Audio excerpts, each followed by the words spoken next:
What's going on, guys? It's Adonis and you're watching Absolutely Tech.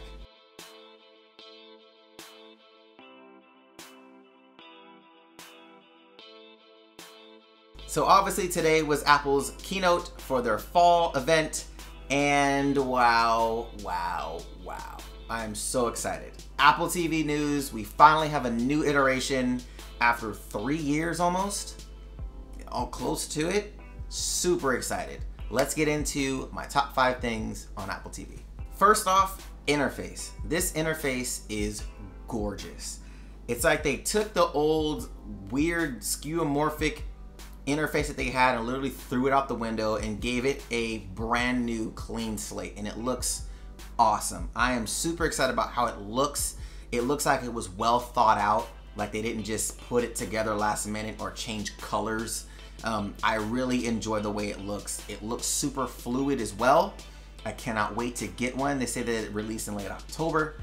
So when I get one, I will be doing reviews on the Apple TV. So stay tuned to my channel, and I will be doing comparisons between that and the previous generation to see if it's worth as far as upgrading to the new one. So first off, interface, beautiful.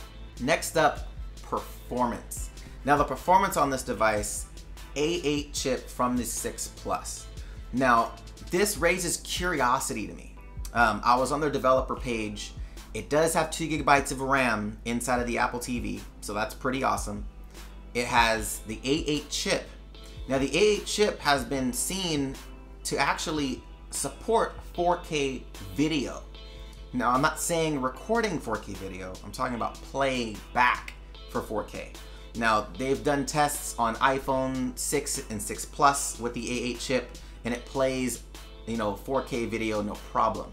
Now, is this a software update we can probably get in the future? Who knows? The device does have HDMI 1.4, so we will see what this looks like. Hopefully, it does mean that later on we may get some 4K content as far as streaming into the Apple TV.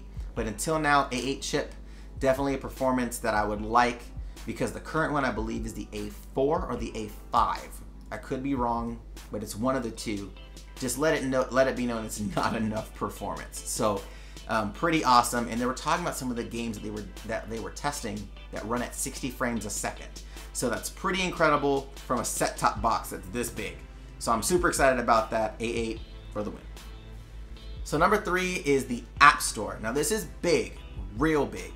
Apple was stating that most people watch their televised content online through applications like Netflix, Hulu, HBO Go. I use Crunchyroll if you're an anime fan. You have MLB at Bat. There's so many things that you can watch on because you may not be in front of your TV.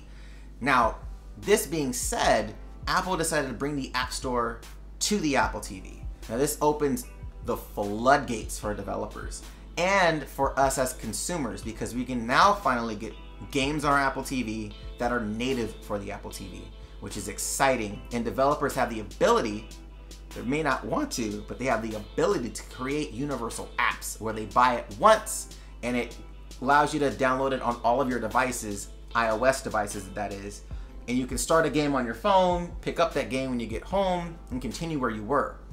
Now if this is the case, this is gonna be pretty major. Super excited about the App Store coming. They did show some really cool demos of games, and then also some shopping stuff. That's gonna be trouble if you have some girlfriends that like to shop while you're not at home, chilling back on the TV, eating ice cream. That's gonna be an issue. But App Store on the Apple TV, super excited about that. Next up, the remote. The Siri remote is pretty awesome. It's like a trackpad mixed with a Wii remote. That's probably the best way to put it. So it has a gyroscope and accelerometer built into the remote control, an IR blaster, supports Bluetooth 4.0, and then it has this touch-sensitive pad, which I believe is multi-touch, but they didn't really dive into it. But you can use it obviously to control your Apple TV. The volume up can control the volume on the Apple TV and your actual TV set, which is awesome. You can program it. It has a Siri button, which you can use obviously to trigger Siri. We'll get into that in a second. You have dual mics on the remote itself, and you can use it to control your games as well. Very similar to Wii, and they did some really cool demos with it. Really awesome. Now, this is such a game changer because there hasn't been a set-top box yet that has this kind of technology. So we're gonna see what that tied with the App Store actually does, to see if Google jumps ship and changes their formula, see if Roku changes their formula as well. We don't really know how it's going to act, or how the customer base is going to react to it. So we'll wait and see, but this is pretty different, but not in the regard of obviously game consoles, but for streaming TV sets, this is pretty exciting. So my number 2.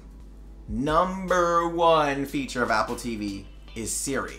And I never thought I was going to say that, ever. Siri on the Apple TV looks like it is incredible. And I say looks like it is because I have not used it yet, obviously. But from visual and from demo, it looks phenomenal. If it's as fast as it was demoed, it's gonna be pretty incredible. So Siri obviously is contextual, so you can continue a conversation with her. However, when you search with her now, she will search content through every app that is on your Apple TV, which is fantastic. So if I want to watch a movie from Denzel Washington, it'll bring all of those up, and I can say, starring this person as well, and it would narrow it down across Hulu, Netflix, iTunes, I think HBO. This is crazy. And obviously that will open up more and more as the software improves and Siri gets more powerful, and more people build more apps for the Apple TV. This will only expand. So it's really awesome that we're starting out with such huge players already with Netflix and Hulu and HBO and iTunes. So really cool. But just being able to open applications with her, how responsive she is, being able to bring up information while you're already watching something, like what the weather is, and it brings it up, in a kind of transparent bar on the bottom that's not, intrusive. You can swipe to get rid of it. It's just beautifully done, beautifully done. I am super excited about testing this out. I will definitely let you know if it's good or bad, but I'm super excited about Siri on Apple TV. So those are my top 5 of Apple TV, but what are your top 5? Let me know in the comment section below what your top 5 features are. Thank you guys so much for watching. If you guys have any suggestions for new videos or content, let me know in the comment section below. Give the video a thumbs up, subscribe to the channel if you haven't. Till next time guys, see you later.